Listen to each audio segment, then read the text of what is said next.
have all come together for this laudable initiative put together by Water Health International and Jaldhaara Foundation.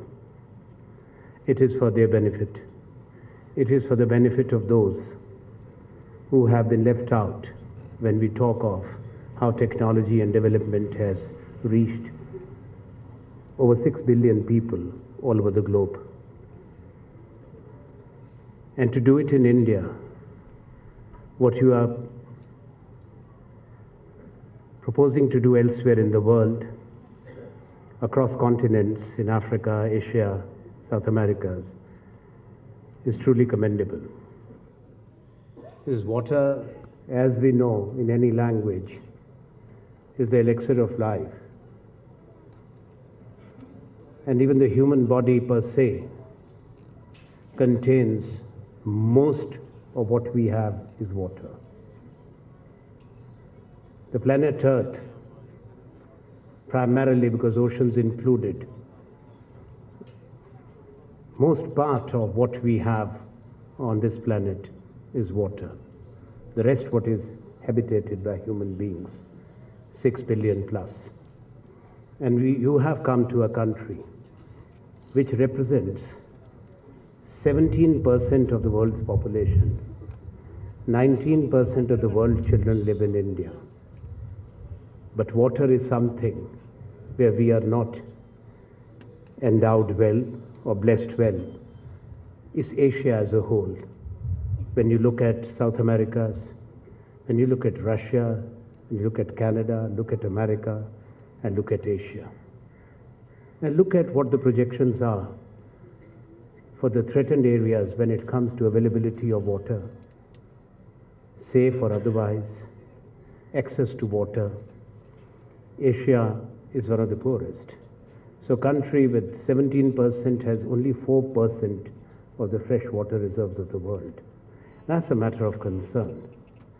And the way the populations are growing, the way the groundwater is getting depleted, well, that is what actually is being used most in this country. When you talk of access to safe drinking water, it's barely 60% of India's rural population because of the national mission, rural health mission, the water mission, the Nirbal Yojana, which has gone up to 94%, but it's not the piped water. That is where the groundwater depletion is, that's where the concerns are real, because we are dependent on that. 850 million Indians live in villages. That's more than the population of United States of America and Europe put together. That's the truth. 850 million need access to piped, safe, affordable water. Now 1.5 million is 1.5 million, but that is 1,500,000 children who have a right to live when they are born. And it's our duty as societies, as people, not only as governments, but as communities to see that those who are born are nurtured to live and not left to die. And that is where access to affordable, portable, safe drinking water becomes important. You also need to bring in the communities for water harvesting, to save water. As I said that we have only 4% of water, by 2050 India will be threatened, we will be on the borderline to become one of the water scarce countries. If we don't start recharging the underground aquifers, if we don't start water harvesting as a national mission, which we have, but that's where Water Health International, Jaldhaara, Jacqueline, you and your colleagues and Ambassador Celeste and Vikas, you all have to do. I can only say that it's a daunting task. Collectively, it can be achieved. It can only be achieved. Communities, nations have achieved a lot, right from the first advent of the Industrial Revolution, the second, and now the waves of technologies which have changed the way the world is connected. the way the information flows at the press of a button and the capitals flow. You're living in a knowledge-led society. So knowledge and technology will be very important tools of this empowerment.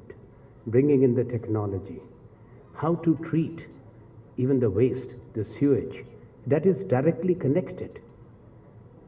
And these are issues which are much larger for our country, for other countries similarly disadvantaged, who suffered the same fate and who were not beneficiaries of the first two waves of industrial revolutions and technology revolutions in Asia, Africa, and Latin America. We are the privileged ones, I myself, because we were born in a free India. We were born many years after India's independence.